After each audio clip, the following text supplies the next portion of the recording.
These are two books I've read. Yes, these are two books I've read.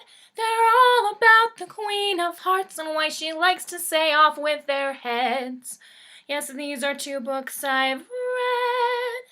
Yes, these are two books I've read. Hello. Sorry for the cheesy song. I couldn't help it. I have these two books that are Alice in Wonderland inspired, and I just got thinking about that song, Painting the Roses Red, and there you go. I am here today to talk about two books that are trying to explain the Queen of Hearts. We have Heartless by Marissa Meyer and Queen of Hearts by Colleen. And I'm going to do a little comparison contrast for you and just give you a comparison of how these two authors bring their different point of view to why the Queen of Hearts is the way that she is. Alright, I'm going to start with Heartless because I read that one first, so we'll kind of go in the order of the way that I read these. Heartless is by Marissa Meyer, and I actually have a signed copy in. I had this all set up for my classroom for kids to check out, and a couple of kids, I had to keep asking them, where's my book back, where's my book, and one thought she had lost it, and it just scared me because I actually met Marissa Meyer in person and got this signed personally to me, and I didn't want to let it go. So it's not in my classroom library anymore, but to prove that I do have her signature, I'll show you. She signed it in silver Sharpie. It's kind of awesome. Okay, so Heartless. If you're not familiar with Marissa Meyer, she wrote the Lunar Chronicle series, starting with Cinder and all of those books. She's a very good writer, and I loved this one. This is a standalone story, so it's not a series. And it's set, of course, in Wonderland because we're learning about the Queen of Hearts. In this one, her name is Catherine, and she is very desired by... I'm trying to think of the way to word this. She's one of those girls that's very beautiful and very intriguing, and so the future queen, or king, excuse me, I can't remember if he's the future king or already king. I think he's already king, but not married. Really wants to marry her. He wants to marry Catherine, and her parents are really pushing, especially her mother. Yes, you're going to marry the king. We're going to go to this party, and you're going to accept his proposal, and that'll be it.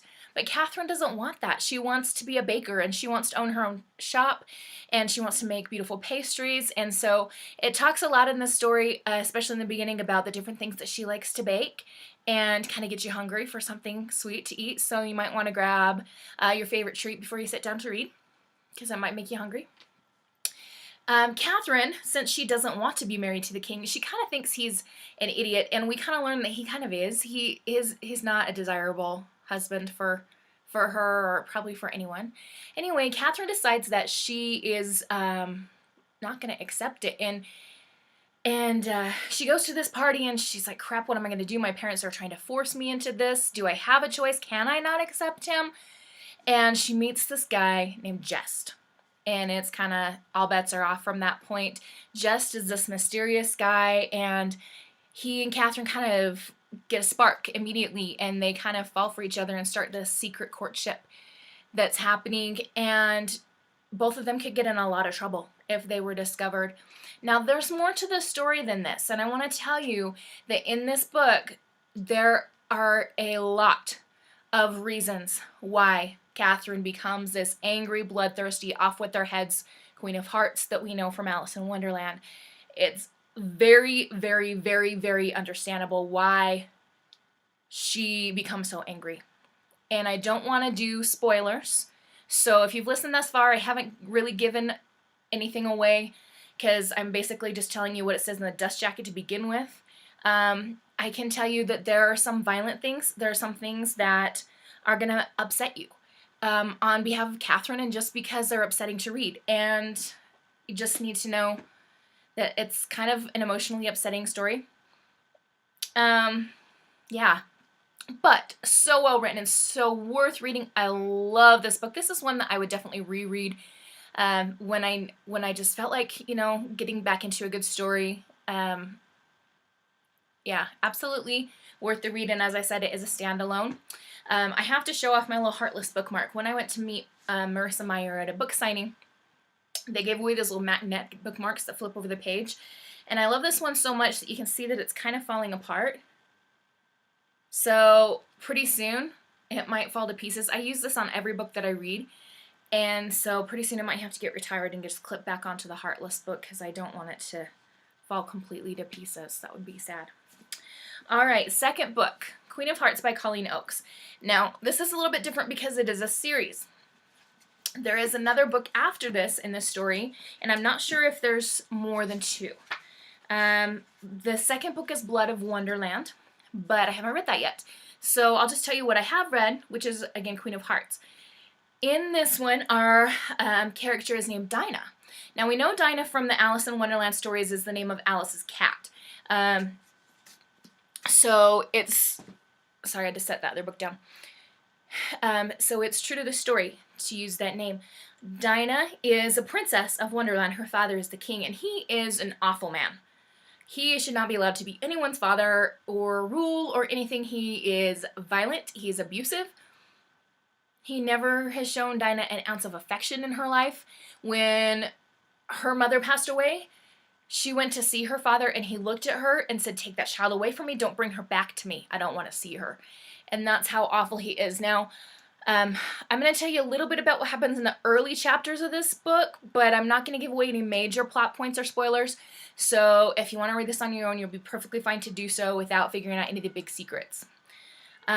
So Dinah, again, she's going to be the future queen of Wonderland. She's a princess, and she has this boy that she really loves, Waverly, and he's a stable boy. And apparently in Wonderland, the queen could choose whatever husband, because she talks about when she marries him, he will be king alongside her. And they've kind of had this childhood romance growing up into their teenage years. And she is a few weeks away from being crowned, and she will rule jointly with her father until he either passes away or decides, you know what, I'm done, let her finish taking over full time. In the first chapter, we get kind of a bit of a surprise because we immediately are introduced to the king, and we know that he's awful because of the way that he treats his daughter. She wants a little bit of affection from him, a little bit of recognition for him just to notice her, and he pretty much just shoves her aside and says, "Quit looking so needy, like you need something from me, go stand over there." And then starts to tell the people this story about how much he loved his late wife, but he, you know, he did stray from her because he was up in this territory far away and met this woman, and he just couldn't help himself, and he knew it was wrong. But a few days ago, this man came and brought this little girl with him. She's not a little girl, but he's described as tiny. Anyway, she's also a teenager, and she is his daughter. And he, in front of Dinah, is so loving and sweet to this other girl. It makes me want to smack him. I mean, he's a fictional character, and I want to literally smack him. You know, I don't use the word hate very often, but parents who are abusive, whether it's emotionally, physically, or whatever to their children, they kind of deserve it. He's a bad guy. He's so nice to this other daughter and so nasty to Dinah. And Dinah and her friend Waverly are trying to figure out what's going on. And also, there's kind of this mystery that happens, and Dinah's given this clue that she needs to look for a certain person. And so she and Waverly try to figure this out. And there is a betrayal that kind of sends Dinah into this whirlwind, like, my life is falling apart situation. And I don't want to tell you more specifically than that because I want you to let you enjoy the story for yourselves. I will have to read the next book to see what else happens. There are some interesting switch-ups as far as characters in this book. For example, the White Rabbit is actually not a rabbit, he's a human named Harris, and he kind of takes care of her dresser and that, and is always trying to help her be on time to everything and saying, you're late, you're late. And the cards aren't actually cards, they're people, but their jobs are called cards, like the heart cards or whatever. So it's a very interesting world building that she's done, taking a twist on Wonderland that we know from Lewis Carroll. So now to compare these two. Simply because this one has more evidence, and this is just my opinion, you can disagree with me, and that's fine. I feel like this one has more evidence to show why the Queen of Hearts is so violent and bloody. as I go in to read more in this series, I might change my mind and might say, you know what, this series has more evidence to show this. I don't know. This book is near and dear to my heart. I don't know if it's because I went and met Marissa Meyer and heard her speak, and she's so wonderful, and I don't know exactly what it, or maybe it's just it's a really well-written book.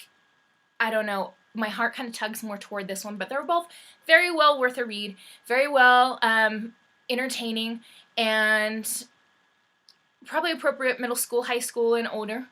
I wouldn't have a problem with either of these books being in my classroom library. Just as I said, this one's not going to be because of the autograph thing. So anyway, one other note on this one, just in case you're into frugal books, frugally spending on books, I guess I should say. I got this from Book Outlet, and it looks brand new. I can't remember if it was in the scratch and dent section or not. It doesn't have a scratch and dent on it. But if you don't know about Book Outlet, they have really well priced books, and this is a hardcover, and I think I got it for $4, maybe $5, something like that. So well worth checking out Book Outlet. Anyway, that's about my wrap up for now. I have no more cheesy songs for you. Once again, read Heartless by Marissa Meyer or Queen of Hearts by Colleen or both if you're into a little taste of Wonderland. Have a good day. Happy reading. Adios.